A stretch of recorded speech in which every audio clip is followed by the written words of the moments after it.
Apa hakku di hadapan Allah Subhanahu wa ta'ala? Wahai malaikat Jibril. Malaikat Jibril menjawab bahwa Allah Subhanahu wa ta'ala telah menantimu di syurga, bahwa seluruh malaikat-malaikat telah menantimu di pintu-pintu langit untuk menyambut kedatangan ruhmu, wahai kekasih Allah. Dan apa yang dilakukan Rasulullah? Rasul tidak tersenyum. Malaikat Jibril berkata, kenapa kau tidak tersenyum? Aku memikirkan umatku, wahai malaikat Jibril.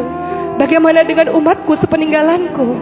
Malaikat Jibril mengatakan, aku pernah mendengarkan Allah berfirman, tidak akan masuk syurga kecuali orang-orangmu, umat-umatmu yang masuk syurga terlebih dahulu.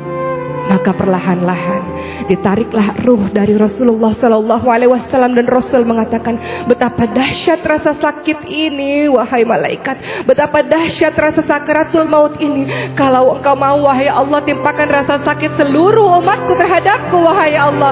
Rasulullah SAW memikirkan bagaimana rasa sakit sakaratul maut umatnya, dan kemudian Rasulullah SAW pun semakin menderita sakit yang sangat parah, seperti dicacah oleh pedang rasa sakratul maut tersebut.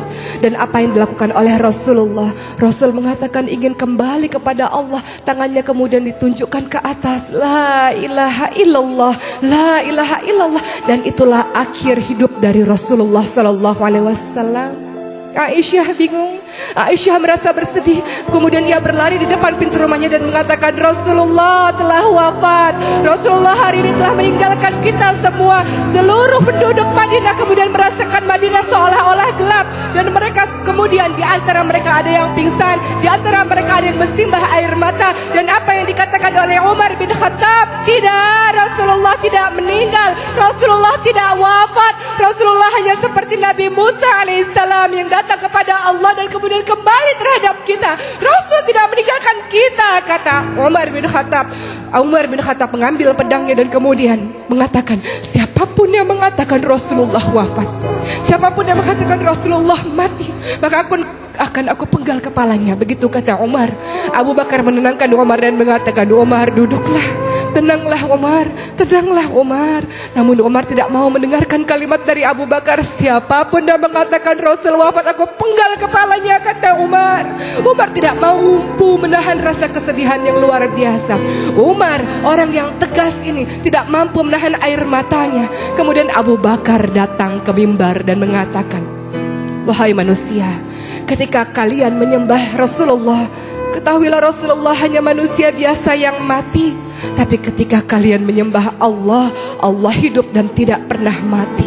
Maka tertunduklah Umar, kemudian tersungkurlah Umar. Dengan bersimbah air mata ia mengatakan, wahai Rasulullah, wahai Rasulullah. Umar baru paham bahwa itulah matinya Rasulullah SAW. Seluruh orang yang ada di Madinah merasakan kedahsyatan rasa sedih yang luar biasa. Dan ketika Rasulullah SAW dikuburkan, Fatimah mengatakan kepada Anas bin Malik, tega engkau wahai Anas bin Malik, engkau menguburkan Rasulullah, engkau menaburkan debu dan tanah di wajah suci Rasulullah. Tega engkau berlaku seperti itu wahai Anas, kata Fatimah. Apa kata Anas? Kami terpaksa melakukannya wahai Fatimah. Hari itu menjadi hari kesedihan yang luar biasa bagi seluruh penduduk Madinah. Hari itu menjadi hari yang luar biasa, kesedihan yang tak tiada terbendung. Semua orang menangis pun Bilal bin Rabah yang tidak mampu untuk membendung air matanya ketika mengumandangkan azan. Wafatnya Rasulullah SAW meninggalkan kepedihan yang luar biasa di hati seluruh umat muslim, di hati seluruh orang-orang yang mencintainya. Bagaimanakah dengan kita? Rasul pernah berujar kepada seluruh sahabatnya, wahai sahabat-sahabatku, aku merindukan saudara-saudaraku. Siapa saudaramu Rasul? Kami ini saudaramu Rasul. Tidak, saudara-saudaraku bukan kalian-kalian sahabatku. Saudaraku adalah yang tetap beriman kepadaku padahal mereka tidak pernah melihatku. Aku merindukan perjumpaan dengan mereka. Bagaimana dengan kita? Ketika Rasulullah SAW sangat mencintai dan merindukanmu, bagaimana dengan lisanmu? Apakah senantiasa bersalawat kepada Rasul? Bagaimana dengan perbuatanmu? Apakah senantiasa menjalankan sunnah-sunnah Rasulullah? Bagi kita yang mengaku cinta terhadap Rasulullah, tenang, kita akan kembali bertemu dengan Rasulullah, karena Rasul senantiasa menunggu kita di telaganya Allah, di syurganya Allah. Rasul merindukan kita, mencintai kita, dan Rasul berharap kita mengikuti semua sunnah-sunnahnya agar kita bisa kembali kepada orang yang paling kita cintai. Siapa? Rasulullah.